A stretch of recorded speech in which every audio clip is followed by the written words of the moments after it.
Welcome to The Fashion Department, a podcast that will explore the world of fashion and how it informs all aspects of life, from dress to lifestyle to food and travel. From stylists to designers to influencers to shop owners, you'll hear the latest scoop du jour. And now let me introduce you to your fabulous host, Tina Bricoli, a Greenwich, Connecticut-based wardrobe stylist and radio show personality. With over 20 years in the fashion industry, Tina will share her take on style, trends, the business of fashion, and her sartorial sense. Here's your host. Welcome back to the Fashion Department. Our season is coming to an end. We've got a few more episodes with some fabulous guests, of course. Be sure to follow along. Catch all of our episodes from season 1 and 2, and we'll hit a short pause, and then we'll be back with season 3 soon, actually, because we've started a little later this season. So season 3 will be starting off probably beginning of September, because we will certainly cover New York Fashion Week. Okay, so speaking of fabulous guests, I've got 2 today joining me in studio today. I have fashion designer Andy Yu, and also joining me Nicole Steinthal, is a lifestyle blogger. Welcome, guys. Welcome to the Fashion Department. Thank you for having us, Thank Tina. you, Tina. It's wonderful. Nicole, you've been here before. Yep. We're going to start with you. So lifestyle blogger, influencer, digital creator. I'm calling you all of the things because I feel like you do it all. Oh, thank you. Social media marketing consultant. Your blog is NS Lifestyles. We love it. It gives you a little bit of everything, right? Right. And is it a weekly blog? So it's daily. It's daily. Monday through Friday. Sometimes on the weekends, we do have a real estate feature. And it's very simple process. Every Monday is always a book club review or recommendation for you, books for your friends. Tuesday and Wednesday are usually consumer days, so we would have bestsellers, or we maybe review a local store, something that's coming up, dressing for 4th of July, that kind of theme day. Thursday is always a recipe, so we might get a local restaurant to give us a recipe or a local chef. Sometimes we have celebrity guest chefs. And Friday is just what I call Fashionable Friend Friday. Tina, you were the Fashionable Friend Friday a couple weeks ago. Yes, I was. And that's introducing the community, my community, to someone who's really outstanding in my eyes and fashionable and a friend. Hey. And you can learn a lot from him or her. So we loved having you. And that's very popular because I would be stopped different places and they'd say, when can I be Fashionable Friend Friday? And it's really cute. But I was so happy to have you as one of mine. Thank you. It was a wonderful piece. Thank you so much. So once again, your Instagram handle is NS Lifestyles. NS Lifestyles blog on the Instagram. And it keeps with the same format as the blog with the themes, but it's not exactly the same as what you'll see on the blog every day. Right. It's just a little enhancement to the blog. And I feel like your Instagram is also, you do a lot of live stuff. You do a lot of video of places that you are, right? I didn't do lives and videos for a long time, and I really should probably do more, but people really responded well to them. I started with a really simple one, a Whole Foods haul around the holidays, where I was going into Whole Foods and saying, you can buy your Christmas gifts here. It was almost like a little bit of a joke thing, but it really took off and people kept saying, oh, you should do this more. So I try to. It's hard to film yourself. And I have a little area in my dining room with a mirror and my light so I can try clothes on. And I'm still not there yet, but I'm getting closer. But thank you for noticing. It is hard. I agree. It's not the easiest thing. So kudos to you if you can do it. I struggle with that. That's why I'm talking on a podcast as opposed to being filmed. All right. So speaking of fabulosity, sitting next to us, sitting actually between Nicole and I, is our wonderful, fabulous friend that I couldn't wait to have you on the show, Andy Yu. Andy is a fashion designer, born in Taiwan, moved to the U.S. in your 20s, studied design in the U.S. at age 21, started your own collection, sold in specialty stores. That's a lot in itself right there. So my first question is, did you move to the U.S. with dreams of becoming a designer, or that kind of happened after? Oh, hi, Tina. Thank you for having me on the show. It's a great honor to be here. I think I was always a painter and artist. I really want to go into a fine art because that just come very easy for me since I was a child. And my family decided to move here when I was 19 years old. And so I came over. My father advised me not to go to fine art because it's very hard to make a living. And hence I choose fashion design to be as path of my career. Nice, nice. So you came with your family. My family actually moved a little earlier than me. They settled everything down, the investment, the citizenship thing. So when I came, it's all ready to go. Okay. Wow. Well, that's a cute. And you lived in New York City? My family first settled in Richmond, Virginia, which is a beautiful place to grow up and live, but it was not my kind of city, to be honest with you. I understand. But yeah, I mean, that's a great place, especially if that's your first landing spot coming to the U.S. I feel like I feel like New York is a little rough. I mean, to start there, unless it's very specific what you're doing, you're like whatever it is. So you eventually migrated to New York. You now live in Westchester County. And what was your journey like after college? So you started this collection. That's very young. Sure, Tina. I mean, this is an interesting story. Like I was becoming a senior in college. And I keep telling people, even though, I think education is such an important thing, I never finished college. When I was becoming a senior in the school, I had a chance to come up to New York for internship. I mean, imagine in the 90s, New York City, full of energy, the Palladium, the restaurants, the cultures. The Palladium. I know. Webster Hall. Unfortunately, I had a big fight with my mother. I never finished college because I got a job offer right away. And I was, making a six-figure salary at age 22. I said, I'm not going back. I'm staying in New York City. This is my home. That's where I want to be. Good for you. Well, that's really brave. I mean, I don't know if I could do that at my age now, but that's really brave. And certainly that's a lot of people's dreams. And you just did it. I took a leap of faith because I think also when you're 20, 21 years old, really nothing to lose. And, the fashion was very different back then. I was lucky enough just come out with some collection. And I went to a show. I remember it's called Coterie Show. And all the buyers, department store buyer, all came in to buy. And from my first buyer, he walks in. His name is Chuck Anderson.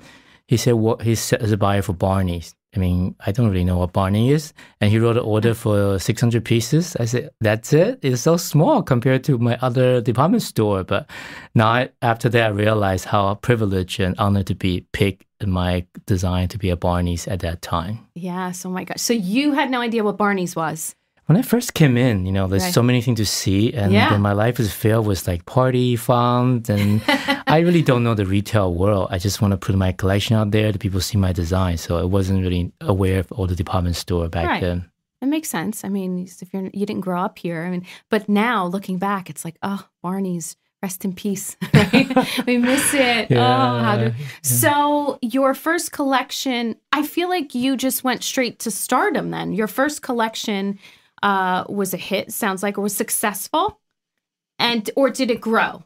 I think everyone have their, fortunate part and, something they're struggling with. I feel like I'm just very blessed with my career. In my span of 30 years fashion, I had 3 company building from ground up to become a business owner.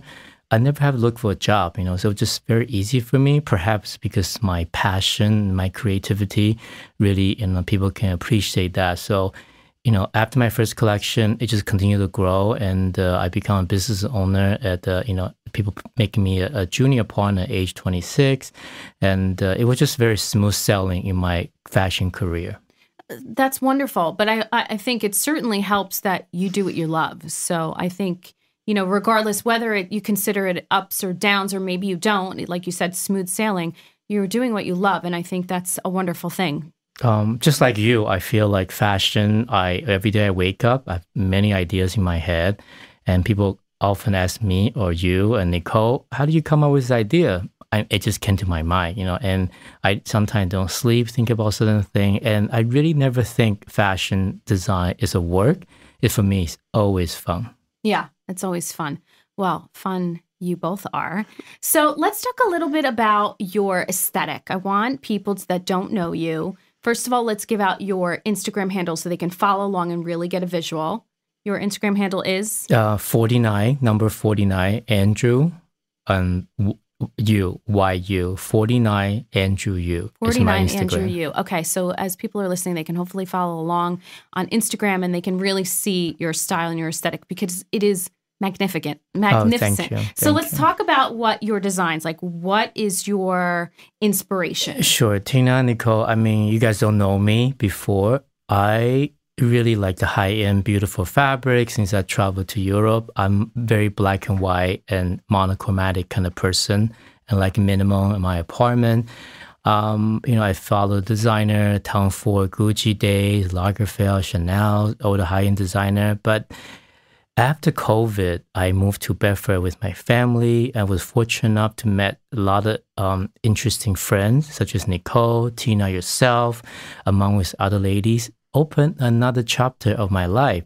I would say I would restart my fashion career because I just, where I live, there's so many celebrities and famous people, not because they're famous, they just inspire me. And plus you guys, I become an Instagrammer, poster, follower, and, no one wants to see black and white, boring stuff. So I test a few things, with my creativity, the outrageous stuff there, and I don't mind. And it becomes such a huge hit. I was on New York Times, next to Gigi Hadid last year. Again, this year, the cover is Women's Wear Daily, New York Times, about something I created. So I really appreciate what you guys inspire me every day and help me to continue my this new journey of my fashion career, in fashion world. I love it. So your designs that you did before, I guess it would be before you moved to Bedford, because I've seen some of your cashmere pieces. One specific piece, which I am still dreaming about, it's a certain coat it's called a certain name. So tell us about that stuff, like that aspect, the cashmere pieces. Sure. So during COVID, like everybody was hibernating and the fashion world sort of like not exist anymore. Everybody wear PJ and just something comfortable. And I had a manufacturer partnership in China. And there's one particular pattern maker. He was making a cashmere coat for Max Mara. I really appreciate and understanding his aesthetic. So it just happened I live across the street from Martha Stewart, which is on the cover of Sports Illustrated this year. And I got to know her daughter. She's a beautiful lady, got a great aesthetic. And let's do a collection together. So she came to my house. We put the collection together. And it consists of like maybe 8 cashmere, but I used 40% recycled cashmere, as well as like a rate of a beautiful coat in a very natural color inspired by our neighborhood Bedford. Obviously, her mother, Martha, wear those coats every single time on Jimmy Fallon, on all kinds of events. So we named the coat called Martha Coat, and we are very honored to have her to be a spokesperson for my cashmere line. I love the Martha coat. I am dreaming about it. One day you're going to make one for me, I hope. Anytime. Love it. And Nicole, you own one, don't you? Yes, I have the Martha coat. You have the Martha coat. Early on, I got it when Andy had first brought it out. It's like the perfect camel hair coat with a belt. And I'm usually not like a belt person, but it just lies perfectly with 3/4 sleeve elastic. Yep. And it's the perfect, this is why I think Martha grabs it each time. It's the perfect piece that it's like, you can wear it like as a dress, you can wear it as a coat, but you're just looked all put together with one piece. Yeah. You don't need many accessories. You just need the Martha coat and you're good to go. Right. So she wears it all tied up on talking on Jimmy Fallon and everywhere else. And it's like this whole outfit, just the Martha coat stands alone. I feel like that's one of my if you had to say what's your favorite piece in your wardrobe, I mean, that would be really hard for me, but I would not say a bag or a shoe. I would definitely pick one of my coats. And it would be hard because I feel like I moved not too long ago. And when we were moving, of course, I went through and was like editing my closet because I'm like, okay, well, I'm not going to take so much. I took so much. I mean, and then once I was in the new space, I was realizing that I ended up dividing up. I have an actual coat wardrobe. And this is just because it's not because I shop all the time. This is just 27 years of collecting and curating. So obviously, it's a little bit of an occupational hazard for me because of what I do. But I realized, I mean, I clearly have spring coats, fall coats, summer coats, winter coats. We obviously have 4 seasons here, and I feel like you do need that. But what I love the most, I think, are my fall and winter coats because I often wear them as the piece. They're the hero piece of my outfit. Many times I'm like, even if I'm like, oh gosh, I don't know what to wear. Trousers, even tank top, t-shirt, or plain turtleneck, and I never go out of the house without accessories. The coat, I throw on the coat and I'm done. And I throw a big wide belt or a vintage belt. I love coats. I feel like they're such a statement. They're the first thing people see when you walk into a room, the last thing when you leave a room. A coat is really, I think that's the piece that everyone should invest in is a coat. Not necessarily, you know, handbag shoes are fun and great, but I think the coat. So, and the Martha coat is it. Maybe because the Martha coat in my statement. future. All right. So, Andy, you're involved in some very special projects I want to talk about. Yes. I was in the traditional fashion world for 30 years. And now I spend my time, energy, really trying to support my passion, you know, at this point of my life. And I was introduced to many great like charity organization near Bedford area. In particular, one I'm volunteer my time at the community center of Westchester. It's a food bank, but they also have a fashion program for uplifting, teaching ladies how to sew stuff and sell stuff. And they're just very talented designers. I have 2 translators for me because I don't speak Spanish and they're learning English, but fashion and art is a universal language. We have so much fun together. I mean, for me to teach them, they actually inspire me every day. You know, when they're blackout, they were sewing the clothes outside, using regular sunlight. And some of those ladies have to work ends meet. They may clean houses and doing job from 9 to 5, but they will text me in the middle of the night or 11 o'clock and sending me their design as for my advice. So I was very fortunate the other way around to have them as my student. About 2 months ago, I decided to create a fashion show to showcase their design to the public because I do feel like, you know, we can help them and myself. But it's best to bring those people to our community and give them a stage they usually don't have. So now on June 15, I'm going to host a recycle fashion show with 20 contestants. And I set up as like a project runway format. Of course, I think everyone should win a prize, but I didn't tell them. So I want to make sure they understand it's a real competition. And all the contestants were using recycled material, upcycling material, and it will be dramatic. It will be colorful. And we also have a panel of the judges. Nicole is one of them. And hopefully next year, Tina, you can be one of the judges as well and provide scholarship to the students and ladies. So the tickets, I think, is almost sold out already. So I'm very excited about this opportunity and really create something out of out of nowhere, but I think would be great for the community as well as all the students I have encountered. Okay, well, that is fantastic. I want to talk a little bit more. First of all, I love the idea of a project runway setting. This is for, talented individuals. But I want to talk I want to circle back and talk a little bit more about the community center. So upcycling, recycling, shopping secondhand. We talk a lot about that here on the show. And those are all small things that we can all do that make a big impact. I'm sure you would agree.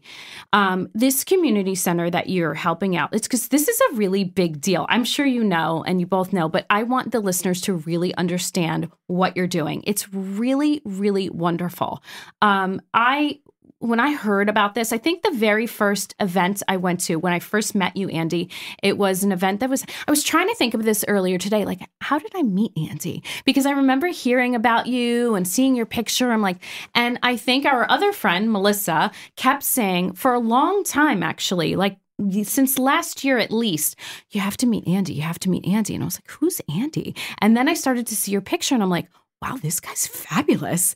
Then it turns out we now live not too far from each other in this same county. So then I finally met you. I had the chance to go to an event where you were... The Oho. Yes, the Oho in Pound Ridge. And you had a few pieces of upcycled pieces that you had designed, I believe, and they were made at the community center. And I fell in love with one of the jackets that I think was your design. You eventually had it made for me, and that was my small contribution. Hopefully I will do a lot more in the future. But I want to talk about this because this was so cool. It was right up my street. It was like vintage shopping, but better because you custom made something, or they custom made something for me. So what happens? So things get donated to the center and then you use the materials? Right. So the center is a food bank, but they take donation for clothes because a lot of those people, the 3,000 families in Westchester, they're feeding and supporting. And a lot of them may not have money to buy the baby clothes, the prom dress, the wedding dress. So a lot of people donated clothes to the center. And, during the donation, there's some pieces maybe broken or dirty. So what I'm trying to do there is to use, for instance, there's a hole in the cashmere, broken sleeve. So me and the center, it's called a community studio. We are trying to cut up the cashmere and piece them together to make into a fingerless gloves. And they sell those things. And the thing I'm impressed the most is that 100% proceed goes to the sewers and the seamstresses themselves. The center do not take any money at all. And like all of us are volunteer. And I'm so thankful that Tina and Nicole were the supporter of my Oho event. So basically, I met this lady. I have them design 15 pieces for me, and I pay for the show. They all come in, and every single piece was sold before even hitting the show because everybody want to spend $200-$300 donation only. You can buy from the retail, pay for the app. But this one, the money really go to a good use. It's paying people's food. And second thing, when Tina, like yourself, you like one of my design, I don't want to sell to you mine because, I'd rather my lady make one for you as a custom. I think it really be so meaningful for you. Same with Nicole, and she was the first supporter to one of my charity and still continues supporting. And I feel like it's a collaborative kind of work that have everybody and friends join together in the support. Sometimes I look at the charity, writing a check is easier thing, but to create this opportunity and make those ladies feel special, I think that's what we have to do. Yeah, and you do it so well. That's what I loved. It was like a little pop-up. And I know you've done them before, but I think that's such a great thing. And you were doing it in a business. So it's kind of 2-in-1, people were coming for whatever. There was I think like a little tent, right? It wasn't like yes. a little community yes. events type of thing. And you were there and I just thought this is such a great idea. And then I tried on a few jackets. I loved them all. And then I kind of zeroed in on one of your designs. And then you said, no, I'm going to have them make it. So it's basically black velvet. So it's upcycled. Black velvet jacket. I think it was Betsy Johnson. Correct. And then you had the big... dramatic sleeve, which I love. I always love, I love tailored items. I'm always in a blazer, usually very tailored, but I like that one element of surprise. So whatever it may be, if it's a fabric, if it's an embellishment or whatever, and that was like knocked out of the ballpark. I was like, well, this is a dramatic sleeve. And it's beautiful because it's black on black, but there's texture and there's the silhouette is so wonderful. I love it. Unfortunately, I haven't worn it yet because the weather changed and now it's warmer, but thank you, Tina. I will. For the viewers listening don't know Tina or Nicole, sometimes people ask me questions. I should tell you guys, they are the most fabulous ladies out there. Every time I see them, they're head to toe, stylish. And they're also very smart. People just follow designer. We have so many friends like that, but they have their own styles. sometimes I see them in expensive clothes, mixing with high-end clothes. I mean, those lady, and perhaps you guys are really inspired designer like myself to make everyday fashion. Oh, thank you so much, Andy. That's so kind. That is very nice. So Nicole, how did you guys meet? How did Andy and I meet? So basically, I had a really good friend whose daughter went to school with my daughter at Sacred Heart in Greenwich, Melissa Margoliese. She is a realtor in your area, in the Bedford area. Okay. And she texted me one day and she's like, I sold a house to the nicest couple. And you are really going to like Andy, my friend. I want to introduce you. So everybody who reads me knows that like my world is pretty much like in that Rye Harrison bubble most of the day. Right. I'm running around doing my errands. I have some meetings in the city, but like most, I'm running to get my dinner ready. I'm in my bubble. And when Andy said he contacted me to come up for tea. Yes. In Katona, I was like, oh my gosh, that like to me, you that felt is you're going honestly, I'm like, where country. am I going? Like, oh my gosh, like I'm used to going like out of my neighborhood, Grace Church Street to Greenwich, and that's it for me. It was upstate, right? I was like, oh my gosh, 684, like on like a Wednesday. But just kidding. So I went, of course, I was so excited because I love Melissa and she totally gets me. I totally get her. Like, so I went to meet Andy and it was amazing. I mean, he showed me his cashmere line. I almost passed out. It was the best cashmere I ever felt. So great. I saw the Martha coat. That's when it had first debuted. I mean, this was like probably like right around Labor Day, right, Andy? I mean, you had just gotten the samples. And then we just like hit it off. And ever since then, like, I'm so lucky that I met Andy because he inspires me every single day. He really gets me out of like my comfort zone. We go to different places. And I really just feel like he's like my angel. He's my blessing because he's really inspired me to be much more creative in my own business. Yep. It's very easy not to get stuck when you're hanging out with Andy. Right. Because you really look at big picture and like, we're always like, I'm like, Andy, let's go here, let's go there.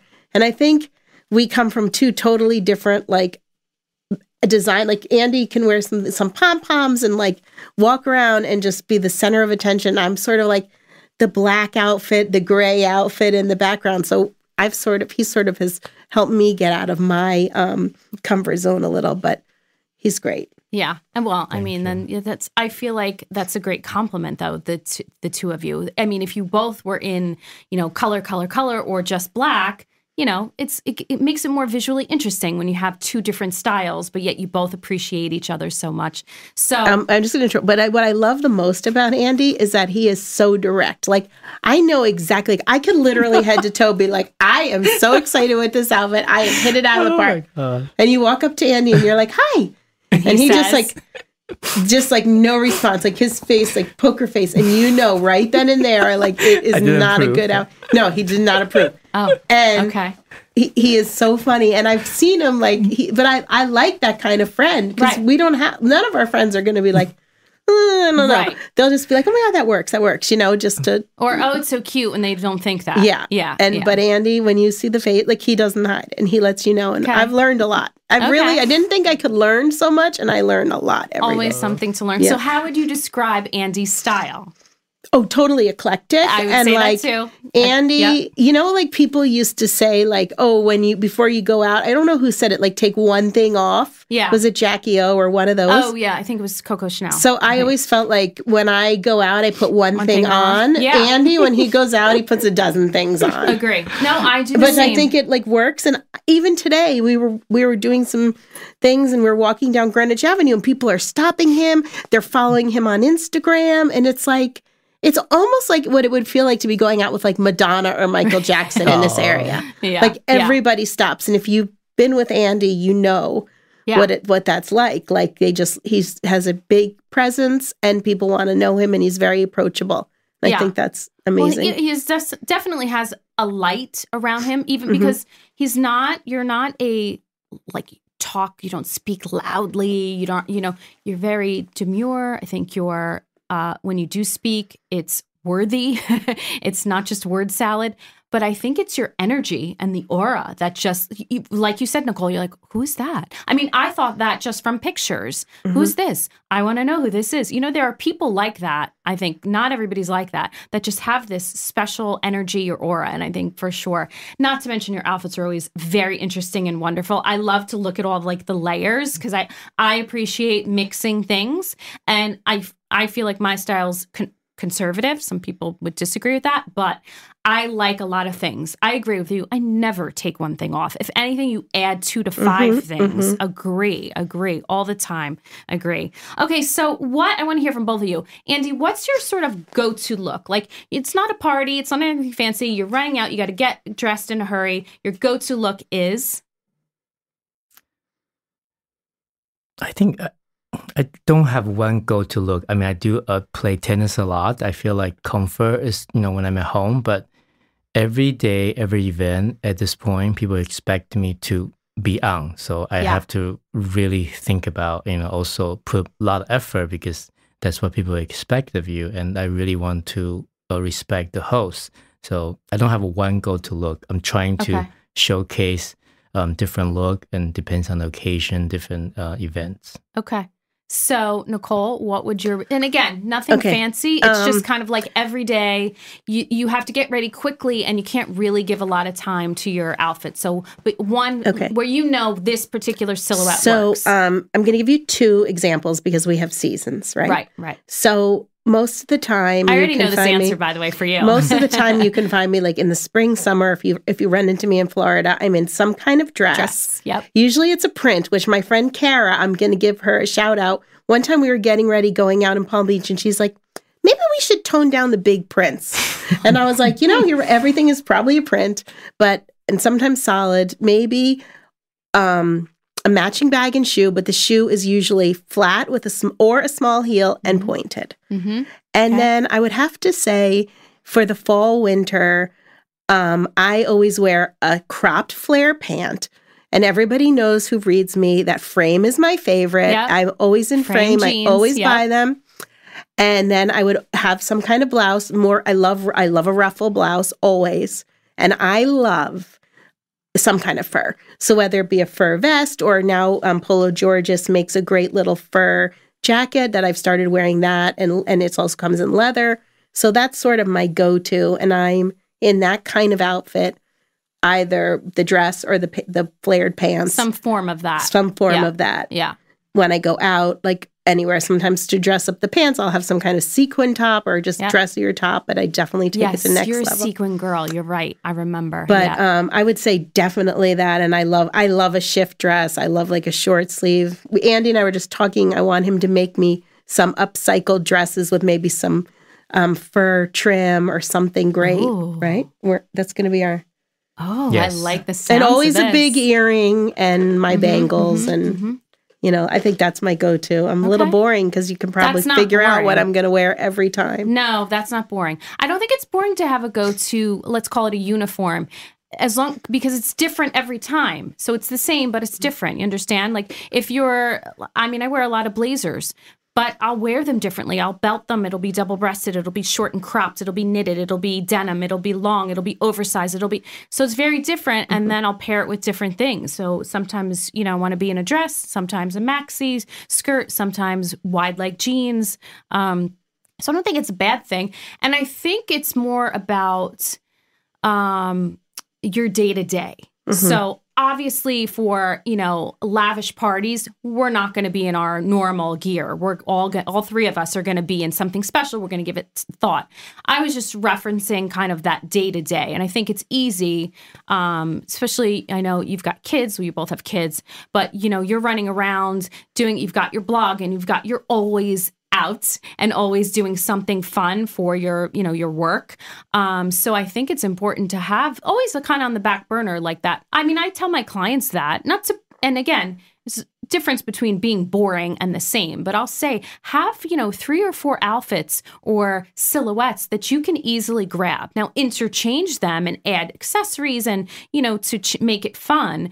But have them in the back of your head. So there's, it's easy to grab and go. And I do think that is the best advice because when you do shop or when you do think of events, what you're going to wear, if you think in terms of an outfit. Yeah. Like you're like, this dress, these shoes, this bag, these earrings. It's sort of a lot of work when you think about it, but once you get it down, you know exactly when you go to grab it, what to wear. And then it's a no-brainer when you're in a rush to get ready. I think that's really the challenge of, I've been doing this almost 30 years now. And every client, not every, but almost every client I've had, whether they know fashion like the back of their hand or they don't know it at all, it doesn't matter what they do for a living. It seems to be women.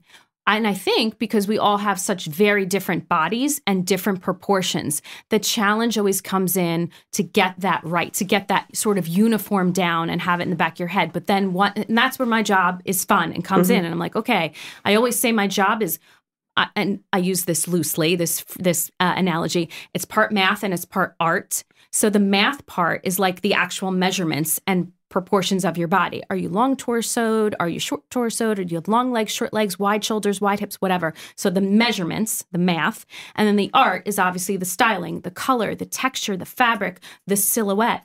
And once we marry those two together, that's the work of a stylist, right? But you have to marry it well, right? Mm-hmm. So I would agree with you. I think it's good to have those in your back pocket.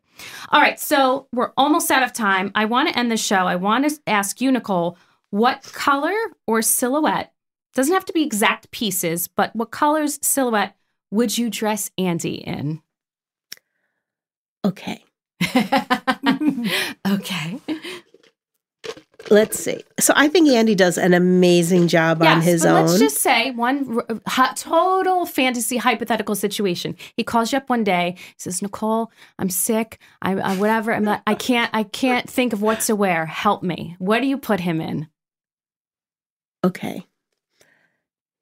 And this is just for a night out. Whatever. Or is it black tie? Whatever you want. You're styling him in an outfit. This is a Project Runway, and this is your challenge. You have to style Andy Yu. I have to style Andy. Well, like I said, Andy does an amazing job on his own. And I think I would do for him maybe just like a traditional, I would love to see him in like a traditional Tom Ford, tailored tuxedo, but really cool shoes. Yeah. That's how I would dress him for something. I like different from, because he has so many different things in like just a plain old Tom Ford. Okay.